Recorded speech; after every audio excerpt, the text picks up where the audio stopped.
তো বন্ধুরা, আজ আমি এবার একটি রেসিপি বানাতে চলেছি। সেটা খেতে অনেক মজা হবে। তাই আমাদের সবাইকে দেখাচ্ছি কিভাবে রেসিপিটা বানাতে হয়, আর সবাই বাড়িতে বসে বানিয়ে খেতে পারবে, অনেক ভালো লাগবে। তো আমরা একটা বেড নিয়েছি, 20 টাকা দামের একটা বেড।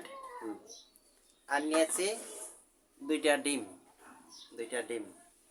তো দেখতে দেখেন, আমরা এখন রেসিপিটা বানাবো, বানিয়ে কিভাবে খেতে হয়, অনেক ভালো লাগবে খেতে, সবাই দেখবেন। ডিম এটা ভালো করে মিক্স করে নিলাম। এখন আগুনটা জ্বালিয়ে আমরা ব্রেডটা দিয়ে দিব। এখন আমি এই ব্রেডটা এর মধ্যে মিক্স করে নিলাম। মিক্স করার পর এটা দিয়ে দিলাম।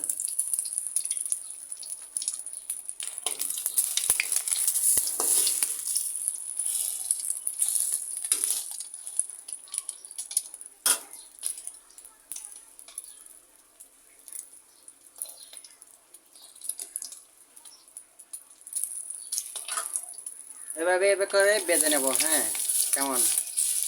তো সবাইকে দেখিয়ে দিলাম কিভাবে বানাতে হয়।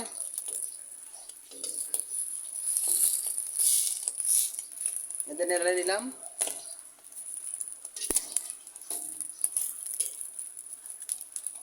আমার একটা হয়ে গেছে।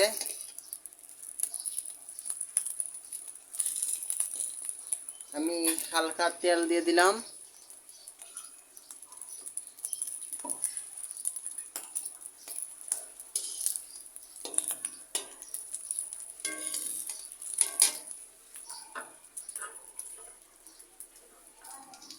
ব্রেড একটা হয়ে গেছে, আমি এগুলো আস্তে আস্তে একটা একটা করে নামিয়ে নিলাম।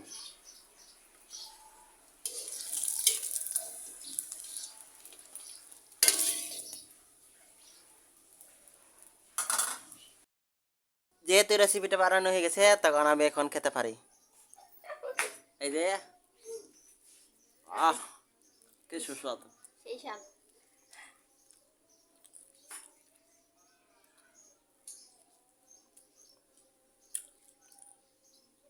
দারুণ মিষ্টি, দারুণ ভালো লাগে খেতে। তোমরা সবাই বানিয়ে খাইবা। সবাইকে ধন্যবাদ। কিভাবে বানাইতে হয় দেখিয়ে দিলাম। ধন্যবাদ।